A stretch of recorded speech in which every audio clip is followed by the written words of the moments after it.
ناظرین، 9 ہجری نبی کریم صلی اللہ علیہ وآلہ وسلم کو جب غزوہ تبوک کا حکم ملا تو آپ صلی اللہ علیہ وآلہ وسلم نے تمام مومنین کو جہاد کا حکم دیا۔ ناظرین، یہ زمانہ نہایت تنگ دستی، قحط سالی اور گرمی کی شدت تھی، اندازہ لگا لیجئے۔ ناظرین، دو آدمی ایک ایک کھجور پہ گزارا کر رہے تھے، اور تبوک مدینہ المنورہ سے تقریباً اگر آپ آج کا جو راستہ بنا ہوا ہے اس سے بھی جائیں تو یہ 900 کلومیٹر بنتا ہے۔ تو ناظرین، تمام راستہ خشک، پہاڑ اور ریت، ریگستان، ایسے میں سفر کرنا اور گرمی کی شدت بہت مشکل ہے۔ ناظرین، یہ تھا مسلمانوں کا شدید قسم کا امتحان۔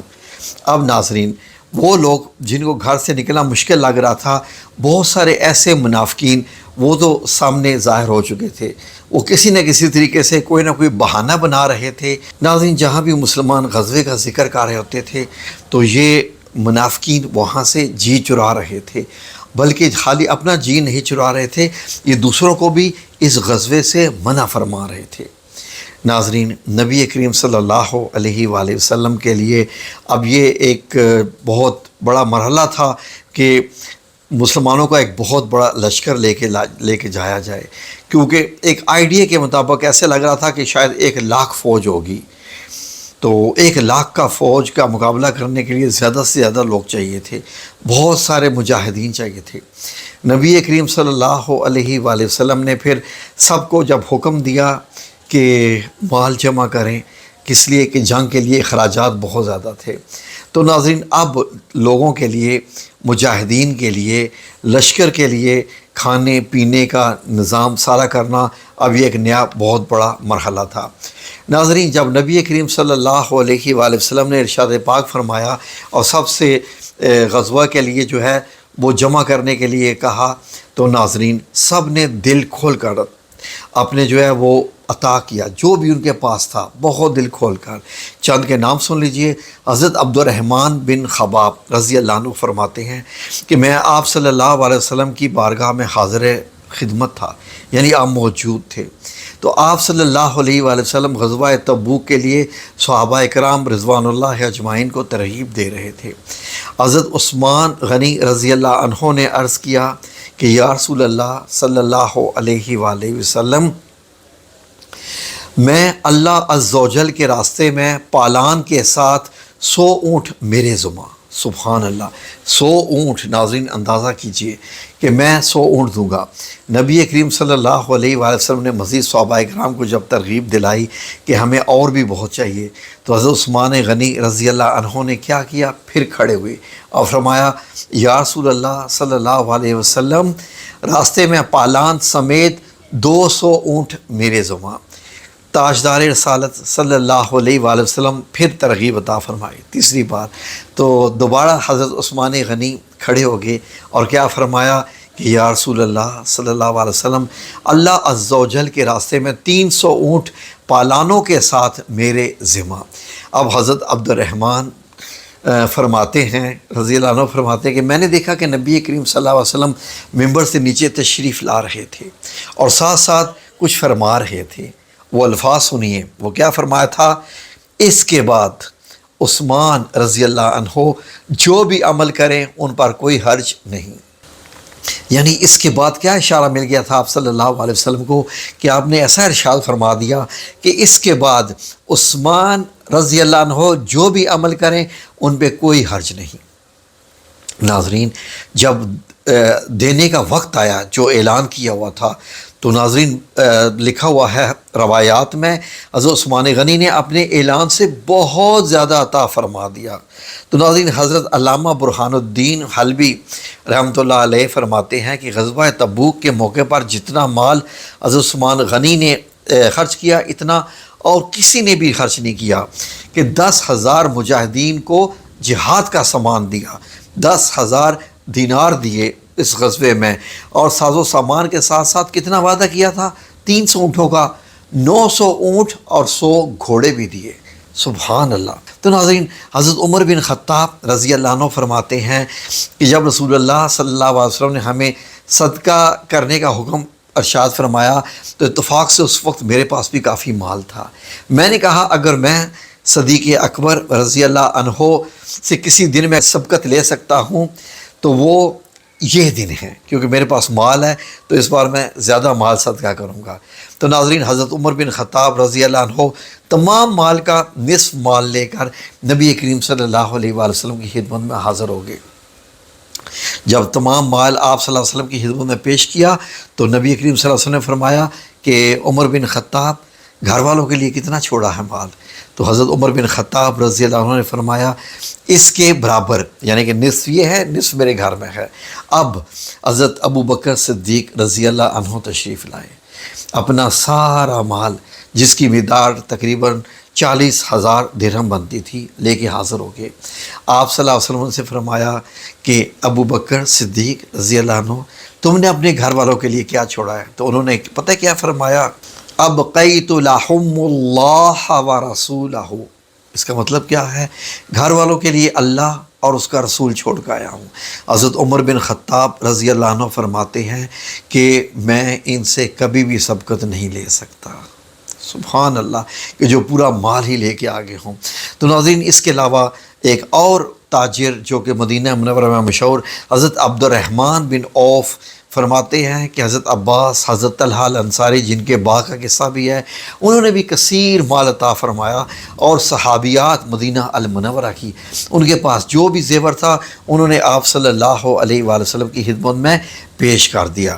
تو ناظرین، یہ ایسا ہوتا تھا کہ غزوات سے پہلے عموماً نبی کریم صلی اللہ علیہ وسلم کچھ رازداری کے ساتھ ترقی فرماتے تھے، لیکن یہاں پر معاملہ ایسا تھا کہ نبی پاک صلی اللہ علیہ وسلم نے باقاعدہ اعلان فرمایا تھا، کیونکہ جانا بھی بہت دور تھا، لشکر بھی بہت بڑا چاہیے تھا، اور ظاہر ہے کہ ان کے اخراجات تو پھر ہوتے ہی ہیں لشکر کے۔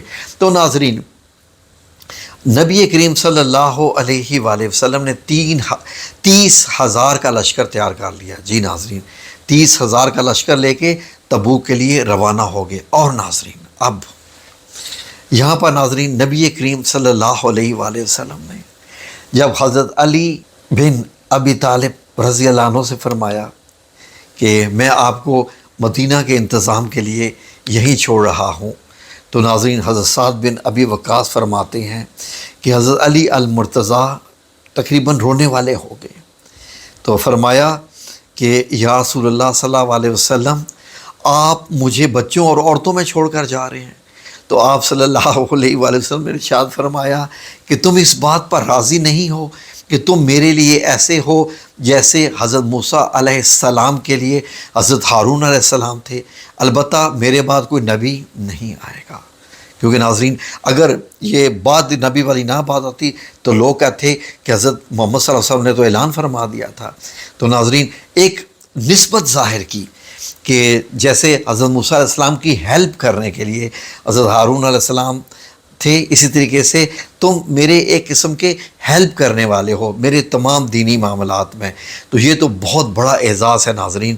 تو اس کے بعد سب وہ غزوہ کے لیے روانہ ہو گئے۔ ناظرین، نبی کریم صلی اللہ علیہ وآلہ وسلم کی خواہش تھی کہ زیادہ سے زیادہ لوگ چلیں، جتنے بھی، لیکن ناظرین راستے میں جاتے جاتے نبی کریم صلی اللہ علیہ وسلم 29,000 لشکروں کا تو دھیان نہیں رکھ سکتے تھے جو لسٹ بنی ہوئی تھی، لیکن اپنے باقی صحابہ سے پوچھ رہے تھے کہ کوئی رہ تو نہیں گیا۔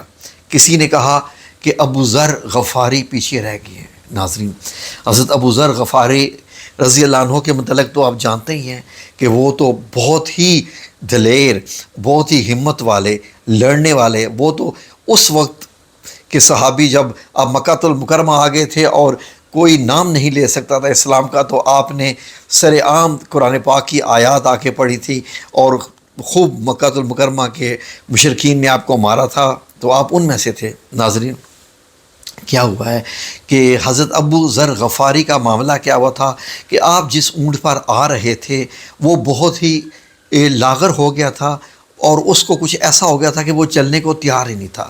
حضرت ابو ذر غفاری نے بڑی کوشش کی اس اونٹ کو چلانے کے لیے، لیکن وہ پیچھے ہی بیٹھتا تھا، پھر بیٹھ جاتا تھا، چلتا تھا، کبھی دائیں کبھی بائیں، وہ چلنے کو تیار ہی نہیں تھا۔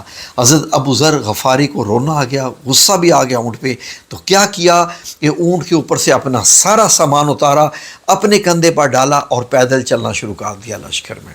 تو ناظرین، نبی کریم صلی اللہ علیہ وآلہ وسلم کو بڑا اس بات کا احساس تھا کہ ابو ذر غفاری پیچھے رہ گئے۔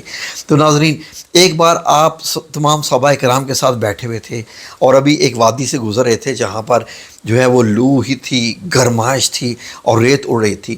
آپ کو دور سے ایک ایسے نظر آیا جیسے ایک طوفان سا ہوتا ہے، جیسے کوئی چلتا ہوا آ رہا ہے۔ تو آپ نے صحابہ کرام سے پوچھا کہ یہ دیکھو کیا گرد سی اڑ رہی ہے، کوئی کیا ہے؟ تو صحابہ اکرام رضوان اللہ اجمعین نے فرمایا کہ ایسے لگتا ہے کوئی انسان ہے وہ آ رہا ہے، لیکن سمجھ نہیں آ رہی یہ ہے کون ہے۔ تو آپ صلی اللہ علیہ وسلم نے دعا فرمائی، یا اللہ ابو ذر ہو۔ سبحان اللہ۔ ناظرین، نبی کریم صلی اللہ علیہ وسلم کی محبت کا اندازہ لگائیے، جب وہ اور قریب آ گئے حضرت ابو ذر غفاری رضی اللہ عنہ، تو آپ صلی اللہ علیہ وسلم نے صحابہ کرام سے کیا فرمایا؟ ابھی حضرت ابو ذر غفاری صرف سامنے آ گئے تھے، تو فرمایا کہ ابو ذر غفاری پر اللہ رحم کرے، یہ اللہ کی راہ میں اکیلے سفر کرتا ہے، اکیلا ہی مرے گا اور قیامت کے دن اکیلا ہی اٹھے گا۔ پھر ناظرین، تاریخ نے ثابت کر دیا کہ آپ صلی اللہ علیہ وسلم نے جو کچھ ارشاد فرمایا تھا وہ ایک ایک لفظ سچ ہوا۔ کسی دوسری ویڈیو میں آپ کو حضرت ابو ذر غفاری کے متعلق بتا دیں گے۔ ناظرین، جب اسلام کا لشکر تبوک کے مقام کے قریب ہی تھا، ایک دن کی مسافت تھی، تو آپ صلی اللہ علیہ وآلہ وسلم نے صحابہ کرام سے فرمایا کہ کل تم جب تبوک کے چشمے پر پہنچو گے تو وہاں سے کچھ بھی نہیں پیو گے، پانی کو ہاتھ بھی نہ لگانا، یہاں تک فرما دیا۔ تو ناظرین، جب لشکر وہاں پر پہنچا، وہ پانی کا چشمہ تھا، پیاس لگی ہوئی تھی، سب کو گرمی تھی۔ تو ناظرین، جب لشکر وہاں پہنچا تو جیسے فرماتے ہیں نا کہ جوتے کے تسمے کے ساتھ اگر جو پانی آ رہا ہو، جیسے معمولی سی دھار ہو اور وہ پانی کی آ رہی ہو، تو صرف اتنی دھار آ رہی تھی اس چشمے سے۔ آپ صلی اللہ علیہ وآلہ وسلم نے اس سے وہ پانی منگوایا اور اس پانی سے ہاتھ دھویا اور اسی پانی سے کلی فرمائی، اور پھر حکم دیا کہ اس پانی کو اس چشمے میں ڈال دو۔ ناظرین، لوگوں نے جب اسی پانی کو جس سے آپ صلی اللہ علیہ وسلم نے کلی فرمائی ہوئی تھی، ہاتھ دھوئے تھے، جب اس چشمے میں ڈالا تو ناظرین اس زوردار طریقے سے ایک دھار بنی پانی کی، جیسے ہوتا ہے نا ٹیوب ویل کھل گیا ہو۔ سبحان اللہ وبحمدہ، سبحان اللہ العظیم۔ تو ناظرین، اتنا زیادہ وہ چشمہ پانی سے بھر گیا کہ 30,000 لشکر نے اسی چشمے سے پانی پیا اور خوب سیراب ہوئے۔ ناظرین، یہ ہے میرے آقا مولا کریم صلی اللہ علیہ وآلہ وسلم کے معجزات۔ ناظرین، ہرقل کو جب معلوم ہوا کہ رسول اللہ صلی اللہ علیہ وسلم 30,000 کے لشکر کے ساتھ آئے ہیں تو وہ ڈر گیا، اس کا دل ہی نہیں مانا۔ وہ جانتا تھا کہ یہ اللہ کے سچے نبی ہیں، ان سے مقابلہ نہیں ہو سکتا۔ تو ناظرین، اس نے کیا کیا کہ اسے اتنا خوف ہوا کہ اس نے مقابلہ ہی نہ کیا۔ ناظرین، جو لشکر آپ صلی اللہ علیہ وسلم نے اطراف میں بھیجے، ان میں حضرت خالد بن ولید رضی اللہ عنہ کو 400 سے زائد سواروں کے ساتھ دومات الجندل کے حاکم عقیدر سے مقابلے کے لیے بھیجا اور فرمایا کہ تم اس کو نیل گائے کے شکار میں پکڑ لو گے۔ سبحان اللہ۔ چنانچہ ایسا ہوا، جب وہ گائے کے شکار کے لیے اپنے کلے سے نیچے اترا تو حضرت خالد بن ولید رضی اللہ عنہ نے اسے گرفتار کر لیا اور گرفتار کر کے آپ صلی اللہ علیہ وآلہ وسلم کی خدمت میں لے آئے۔ ناظرین، آپ صلی اللہ علیہ وسلم نے اس کے لیے جزیہ مقرر کر کے اس کو چھوڑ دیا۔ اس طرح حاکم ایلا بھی اسلام پیش کیا اور جزیے پر وہ صلح ہو گئی۔ تو ناظرین، اب جہاد سے آپ صلی اللہ علیہ وآلہ وسلم کی واپسی شروع ہوگی۔